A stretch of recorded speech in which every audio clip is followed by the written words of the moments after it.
Bonjour à toutes et à tous et bienvenue à l'écoute des RFI en direct de Paris. Il est 17h. Le journal en français facile.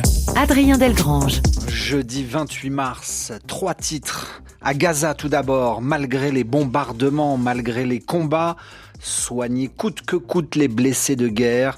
Un médecin gazaoui témoigne. En Amérique du Sud, les mauvaises relations entre l'Argentine et la Colombie, au point que le nouveau président argentin insulte le président colombien. Et puis enfin, la France se penche sur son passé. Les députés condamnent la répression sanglante et meurtrière des Algériens commise un soir du 17 octobre 1961 à Paris. Voilà pour les titres.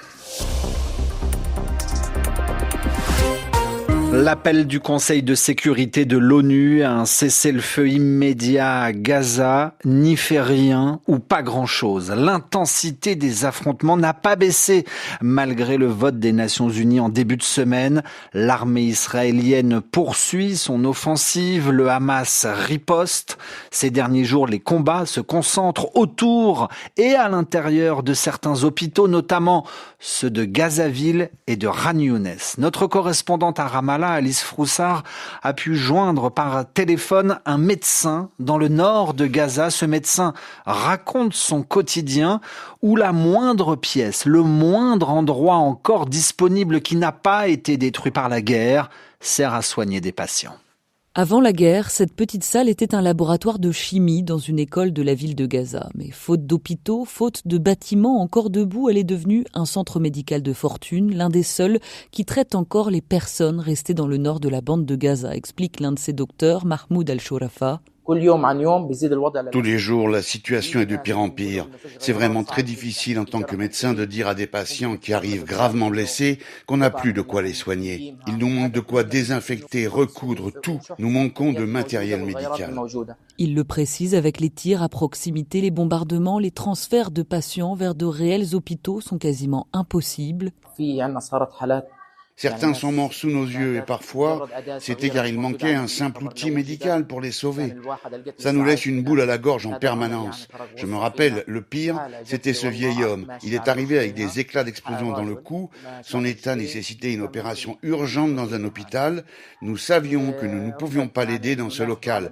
Nous avons pris une voiture, mais c'était déjà trop tard. Il s'est vidé de son sang et est mort dans nos bras. Car avec des médicaments inexistants, les antidouleurs, les anesthésiants, des maladies qui se propagent et un manque de moyens criant avec ses équipes, le docteur Mahmoud Al-Shorafa dit faire ce qu'il peut avant d'ajouter que jamais il n'aurait imaginé travailler dans de telles conditions. Alice Froussard, Ramallah, RFI. Haïti vit une situation cataclysmique selon l'ONU. Comprendre que la situation sur place a des conséquences très graves et dramatiques. Depuis le début de l'année, 1554 personnes sont mortes selon les Nations Unies. Pour le haut commissaire de l'ONU aux droits de l'homme, Volker Turk, il est choquant de constater que malgré l'horreur de la situation sur le terrain, les armes continuent d'affluer, d'arriver.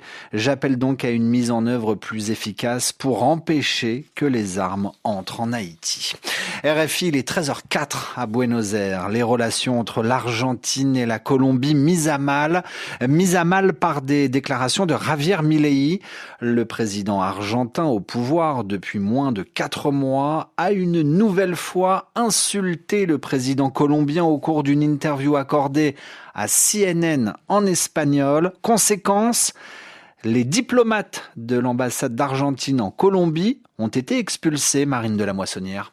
L'interview ne sera diffusée que dimanche, mais elle fait déjà grand bruit. Il faut dire que CNN a publié sur les réseaux sociaux des extraits choisis dans lesquels l'ultralibéral Javier Milei défend sa gestion du pays et critique le Venezuela, Cuba ou bien encore le président mexicain qui n'a jamais été tendre avec lui. Que c'est un culte de López Obrador dise du mal de moi, cela me flatte. Le président argentin s'en prend également à son homologue colombien Gustavo Petro. Les deux hommes ne s'apprécient guère et ne s'en cachent pas. On ne peut pas attendre grand-chose de quelqu'un qui a été un assassin terroriste. communiste.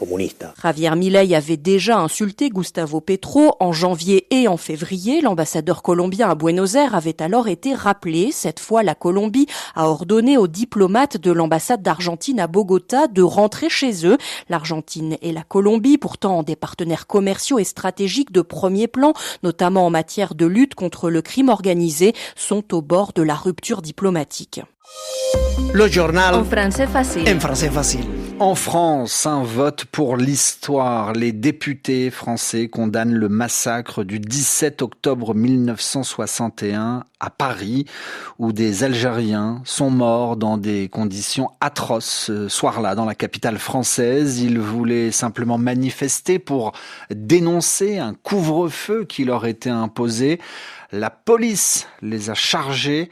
Entre une trentaine et plus de 200 manifestants algériens ont été tués, selon les historiens. Le texte voté aujourd'hui condamne la répression dite sanglante et meurtrière des Algériens commise sous l'autorité du préfet de police Maurice Papon. Un texte notamment porté par Sabrina Sebaï.